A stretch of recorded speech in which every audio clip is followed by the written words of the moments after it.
Bonsoir mes frères et sœurs en Christ dans le monde entier. Je suis très contente de vous faire ce petit témoignage qui va éclairer certains par rapport à leur vie.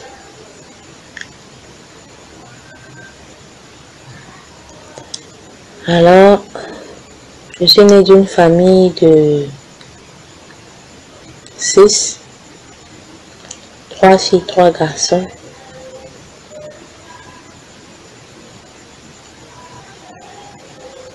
Je vais vous parler de mon papa, de la vie que nous avons menée jusqu'à maintenant.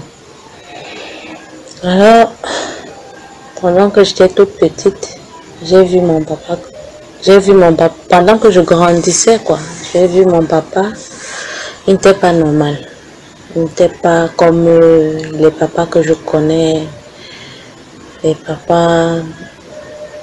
En tout cas, la famille dans laquelle j'ai grandi a été vraiment différente. Très différente des autres familles que je vois aujourd'hui. Mais c'est par la grâce du Seigneur aujourd'hui que j'ai compris qu'il y avait un problème. Parce que si vous êtes enfermé par exemple dans une chambre, sans fenêtre, sans porte ni fenêtre, vous ne pourriez pas savoir ce qui se passe dehors, à l'extérieur. Donc c'était un peu quelque chose de semblable. Le jour où le Seigneur m'a fait sortir du ténèbre, si je peux appeler ça comme ça, parce que c'était le ténèbre. Et il m'a fait voir que c'était pas une vie normale. Alors je rends grâce au Seigneur pour son œuvre dans ma vie, vraiment. Il a œuvré dans ma vie depuis le commencement jusqu'à maintenant. Il a œuvré. Il savait que je devais passer par là pour sa gloire. Je lui rends grâce et gloire à Dieu, gloire à Dieu, gloire à Dieu. Alors, pendant que je grandissais, je voyais mon papa. Il n'était pas normal. Il n'était pas normal. Bon, je ne sais pas ce qui s'est passé. Mais déjà, à mon jeune âge, je voyais que mon papa n'était pas du tout normal. Mais, vu que j'étais très petite, je ne pouvais pas déjà comprendre ce qui n'allait pas. Au fur et à mesure que je grandissais, je me posais les questions. Parce que quand je partais à l'école et je voyais les papas des autres, c'était pas pareil. Mon papa a fait pratiquement peut-être 37 ans. 37 ans sans se doucher, sans se couper les cheveux. Il sentait, pendant que nous ses enfants, on grandissait, on le voyait dans cet état-là.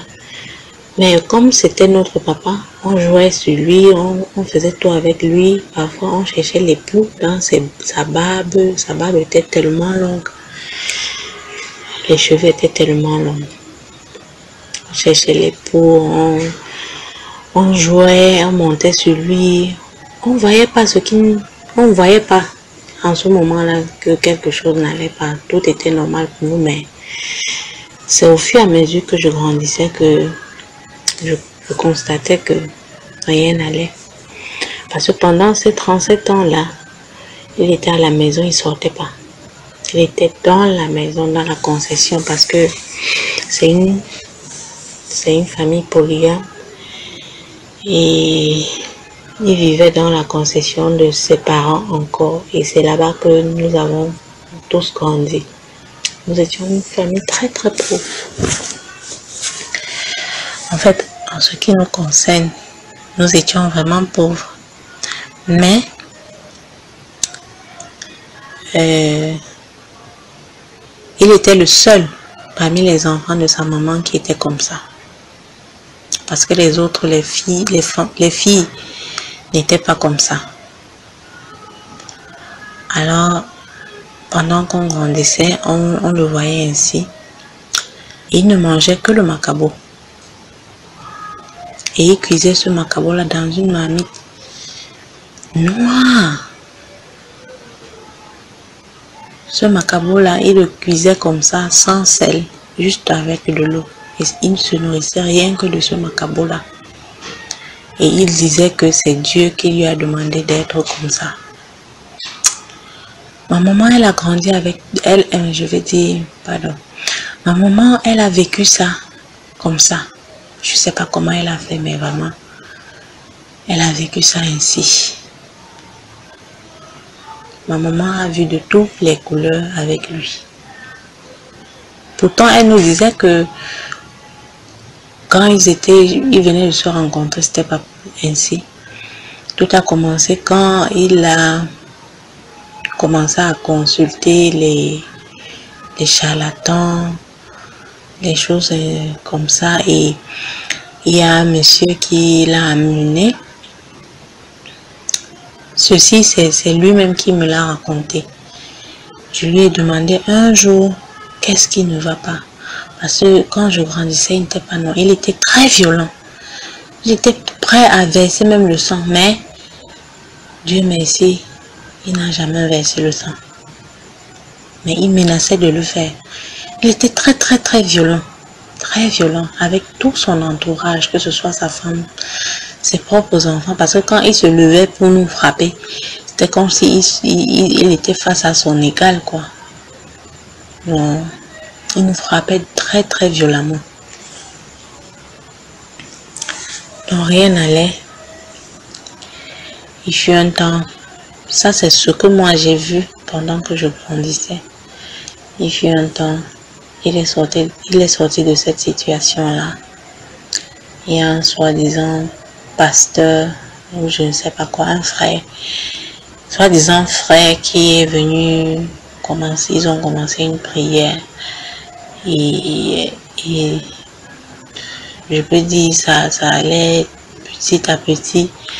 Il est rentré à la maison de ces quatre.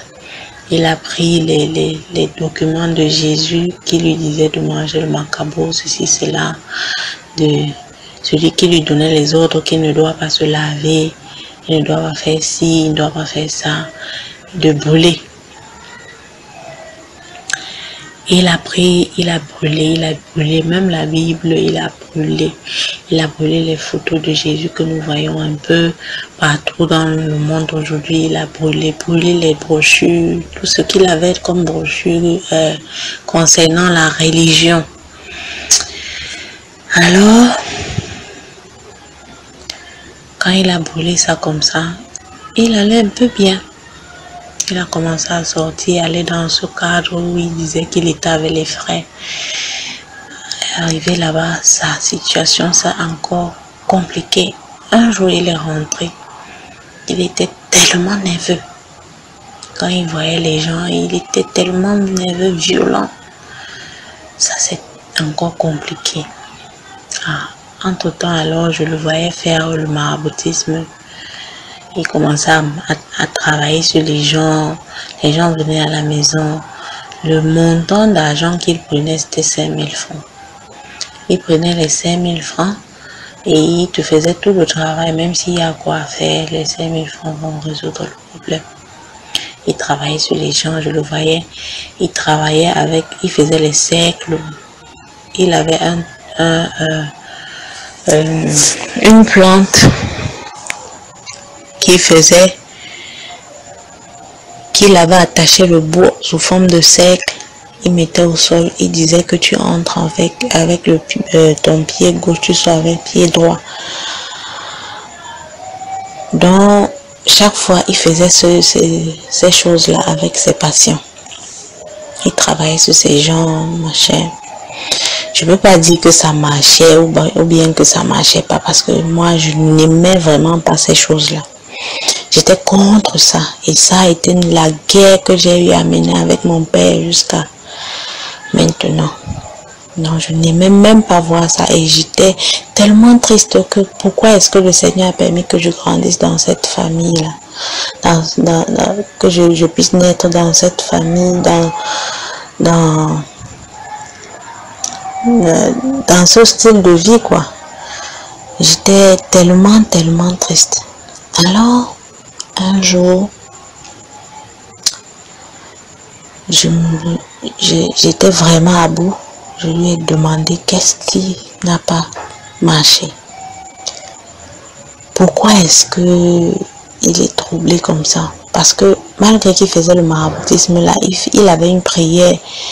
Et sans vous mentir, il ne dormait pas sur le lit, hein, il dormait à genoux. Il dormait à genoux sur le sol, sur une petite natte. Et devant lui, il y avait une prière. Une prière qu'il récitait chaque fois. Il avait tellement récité la prière que nous, on connaissait déjà le contenu de la prière sans même la lire. Et il fut un temps, il photocopiait ses prières.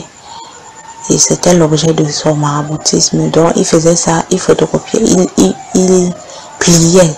Ça devenait un petit bout de papier, il cousait ça.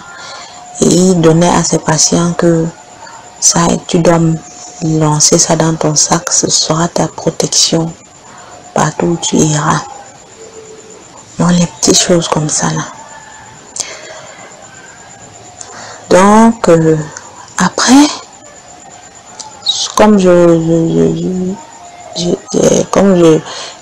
lui ai demandé je lui ai posé la question de savoir qu'est-ce qui n'a pas marché.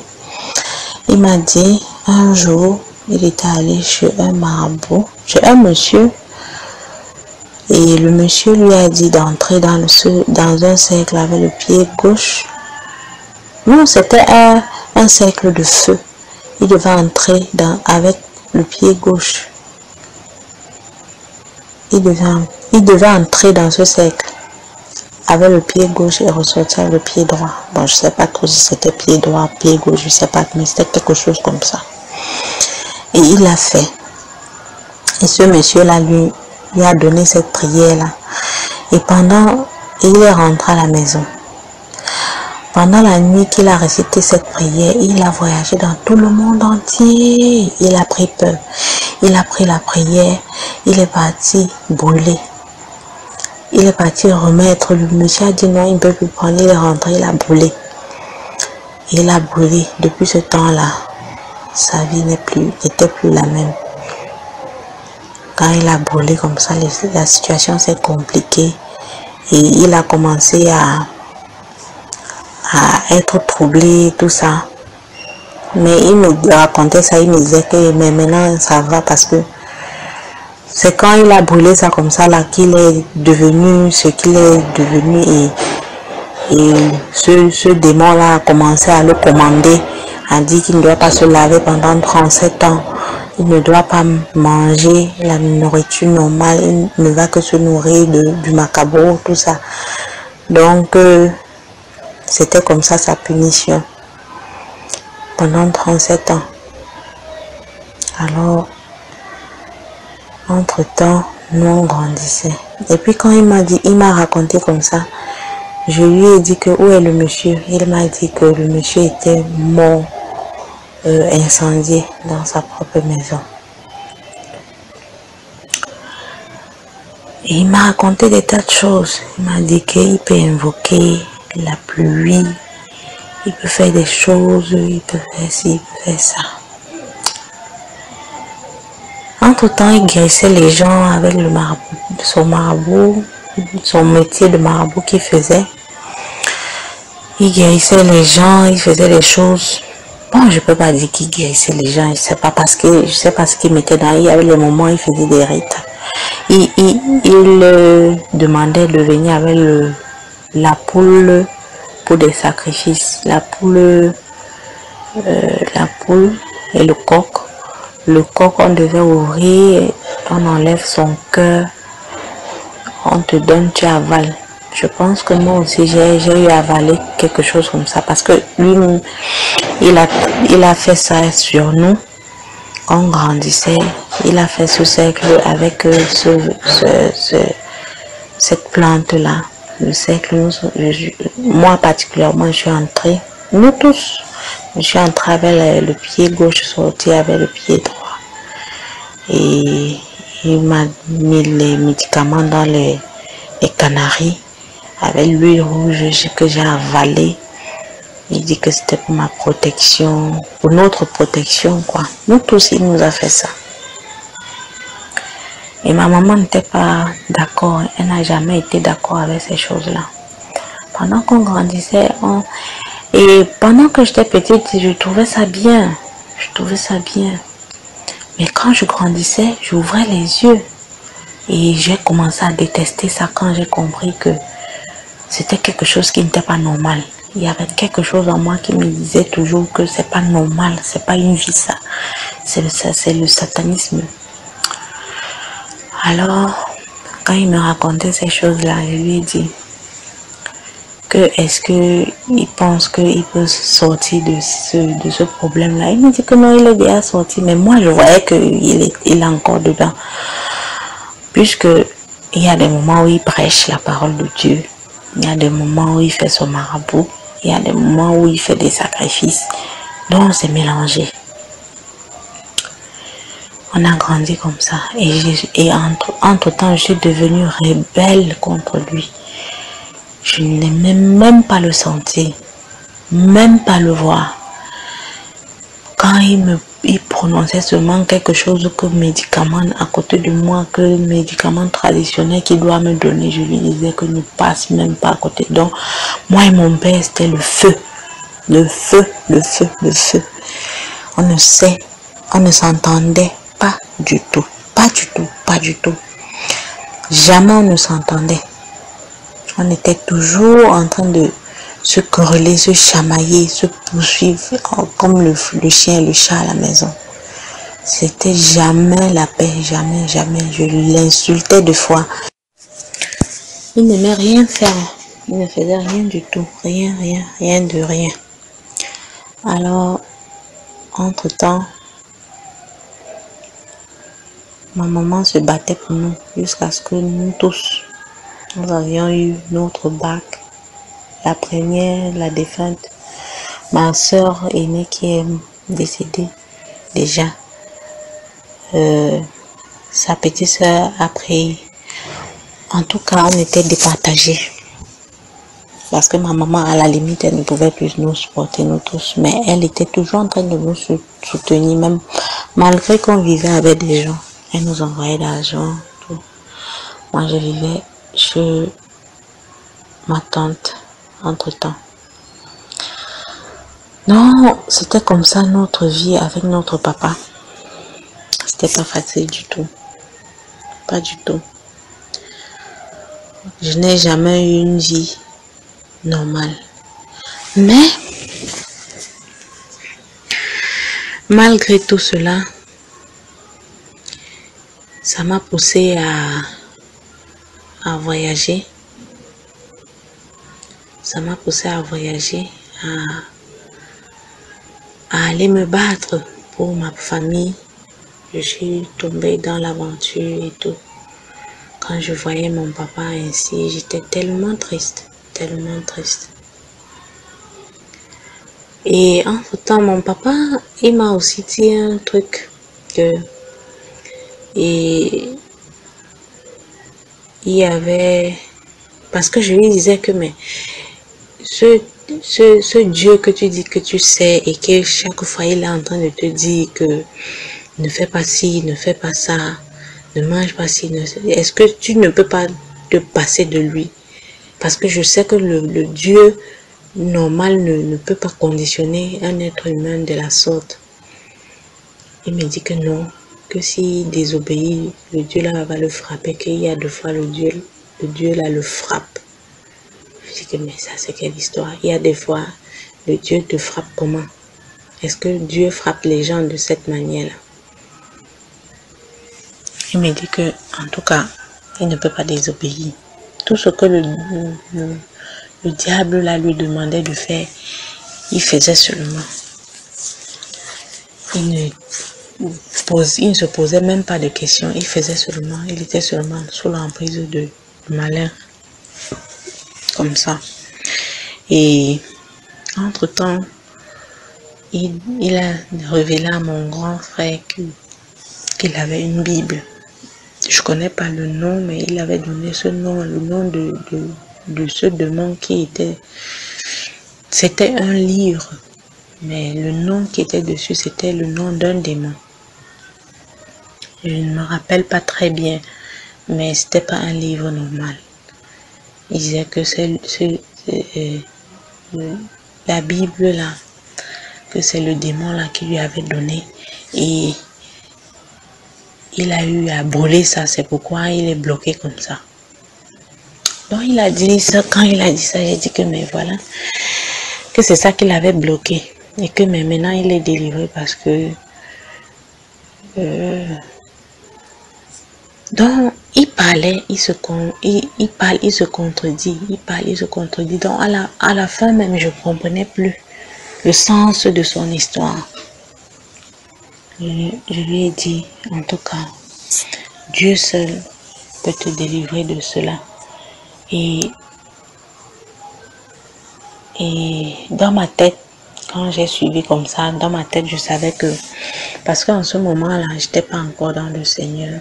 Dans ma tête, je savais qu'un jour à l'autre, le Seigneur va permettre que même pas les prêtres exorcistes, parce que pour moi, les prêtres exorcistes pouvaient faire l'affaire. Mais il faut qu'ils soient d'accord, parce que il était contre le fait qu'on peut l'amener quelque part pour le délivrer. Donc, il refusait catégoriquement. Donc, ma prière était seulement... Et entre-temps, maintenant, je posais les questions à mes tantes. Pourquoi est-ce qu'il est comme ça? Pourquoi? Mais mes tantes ne pouvaient pas répondre. Je leur demandais, est-ce qu'on ne peut pas trouver une solution par rapport? Elle ne pouvait non plus me répondre parce que elle-même, ça les dépassait. J'ai grandi comme ça, jusqu'à ce que j'ai pris la route pour mon aventure. Je venais me battre et tout. J'ai voyagé. Je suis arrivée à l'extérieur. Le Seigneur m'a ouvert les yeux, mes frères et sœurs. Le Seigneur m'a ouvert les yeux. Le Seigneur a tout changé dans ma vie. Il me l'a tout chamboulé. C'est là où j'ai compris que le malin avait l'emprise sur nous. Et quand j'ai regardé tout notre parcours de vie, nous tous, c'est le chaos. Le malheur a fait le chaos. Mais je rends grâce au Seigneur parce que il a permis que je sois encore en vie. Et il m'a donné à vivre et à comprendre ceci. Car je pensais que tout était perdu parce que quand je quittais le pays, c'était sûrement la vie ou la mort. Mais quand j'ai rencontré le Seigneur, il a tout changé dans ma vie. Il a tout changé dans ma vie. Il a tout changé dans ma vie, mes frères et sœurs, sans vous mentir. Oh, il a fait que j'ai ouvert les yeux, j'ai vu les choses dans lesquelles on était plongé. Et le Seigneur m'a délivré de cela. Bien que son œuvre n'est pas encore achevée en moi, je sais que je suis délivrée d'office. Parce que je sais que je l'ai rencontré, je connais maintenant la vérité. Et rien ne peut plus me séparer de lui. Je rends grâce au Seigneur, mes frères et sœurs. C'est pas facile. Ça n'a pas été facile pour moi. Ça n'a pas été facile. L'histoire est tellement longue, mais en bref, je veux juste vous éclairer comme ça. Je veux juste par la grâce de Dieu que vous ouvrez les yeux sur votre vie, votre entourage. L'histoire est tellement longue, mais si Dieu le permet, je vais prolonger l'histoire, mon témoignage. Donc, mon papa a servi le démon pendant longtemps et il est toujours sous l'emprise du démon. Aujourd'hui, il prêche dans les marchés. Il prêche. Il parle de Dieu, mais je sais au fond de moi que c'est pas Dieu. Et j'ai très mal parce que je sais pas si le Seigneur l'a prédestiné à être son enfant. Je sais pas. J'ai tellement mal, mais si la volonté du Seigneur est que il soit délivré, il le sera. Mais je rends grâce au Seigneur pour ma vie. Car il m'a vraiment délivré. Il m'a épargné. Aujourd'hui que je ouvre ma bouche pour vous parler ainsi, j'ai compris que les voies du Seigneur ne sont pas faciles. Et je continue à m'accrocher à la vie qu'il m'a offerte. Je continue à vivre, mes frères et sœurs, par sa grâce. Oh, que c'est merveilleux de le connaître. C'est merveilleux de vivre dans le Seigneur, mes frères et sœurs. Je vous parle en versant les larmes. Ce n'est pas les larmes de tristesse, c'est les larmes de joie. Parce que plein d'autres gens meurent et vont mourir sans connaître ce bonheur. Mais nous qui connaissons ce bonheur, mes frères et sœurs, réjouissons-nous. Réjouissons-nous, c'est une grâce. C'est une grâce. C'est une grâce. Ça n'a pas été facile, mes frères et sœurs. Ça n'a pas été facile du tout, du tout, du tout. Ma vie a été combat. Je me suis livrée à la prostitution, si je peux appeler ça comme ça. Mon corps était devenu, je ne sais pas, une poubelle. Mais aujourd'hui, le Seigneur m'en a sorti et il l'a nettoyé. Il l'a nettoyé et il continue à nettoyer mes sœurs. Ne baissez pas les bras. Cherchez le Seigneur de toute votre force. Ne baissons pas les bras. Il n'a pas encore fini l'œuvre qu'il a commencé en moi. Il n'a pas encore fini l'œuvre qu'il a commencé en vous. Ne nous décourageons pas. Marchons la tête haute, car il nous a ouvert les yeux pour que nous puissions voir ce que les autres n'ont pas vu, entendre ce que les autres n'ont pas entendu. Mes sœurs, gloire au Seigneur, gloire à Dieu, gloire à Dieu. Oh, gloire à Dieu, gloire à Dieu. Que dire encore de plus? Que dire?